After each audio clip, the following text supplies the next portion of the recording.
हम सब ने कभी ना कभी तो सोचा होगा कि जो हम आईपीओ में पैसा इन्वेस्ट करते हैं वो आखिर जाता कहाँ है, कंपनी को या फिर पुराने इन्वेस्टर्स को। तो चलो समझते हैं सुदीप फार्मा आईपीओ से, वो भी रियल नंबर्स के साथ। Welcome to episode number 2 of series, जहां हम बात करते हैं आने वाले आईपीओस के बारे में और समझते हैं उनसे रिलेटेड कुछ टर्म्स जिससे आप अपना अगला आईपीओ वाइजली चूज कर पाए। देखो, आईपीओ दो पार्ट्स में आता है, फ्रेश इशू और ऑफर फॉर सेल, और इन दोनों का इन्वेस्टर्स पे बिल्कुल अलग इंपैक्ट पड़ता है। सुदीप फार्मा की आरएचपी में लिखा है कि फ्रेश इशू 950 मिलियन है, यानी कि 95 करोड़ रुपीस।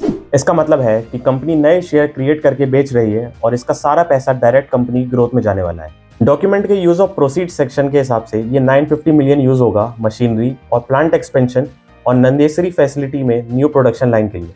सिंपल वर्ड्स में फ्रेश इशू का सारा पैसा कंपनी के पास आता है जो उसकी ग्रोथ में यूज होता है। ऑफर फॉर सेल का मतलब होता है पुराने शेयर होल्डर्स का एग्जिट। इस आईपीओ में 13.4 मिलियन शेयर्स ओएफएस में बेचे जा रहे हैं। इस पार्ट में पैसा कंपनी को नहीं, उन शेयर होल्डर्स या फिर प्रोमोटर्स को मिलता है जो अपना स्टेक सेल करना चाहते हैं। सिंपल वर्ड्स में, ऑफर फॉर सेल में पुराने इन्वेस्टर्स कैश आउट करते हैं और कंपनी को कुछ नहीं मिलता है। अगर किसी कंपनी का फ्रेश इशू साइज बड़ा हो और वो सारा पैसा मशीनरी, आर&डी या फिर इन्वेंट्री में यूज होने वाला हो, तो ये कंपनी और इन्वेस्टर्स दोनों के लिए एक पॉजिटिव साइन हो सकता है। और सुदीप फार्मा में ये पॉजिटिव साइन दिखता है कि टोटल आईपीओ साइज में से 758 मिलियन रुपीस मशीनरी एक्सपेंशन में खर्च होगा। बड़े ओएफएस का मतलब होता है कि प्रमोटर्स अपना स्टेक सेल कर रहे हैं।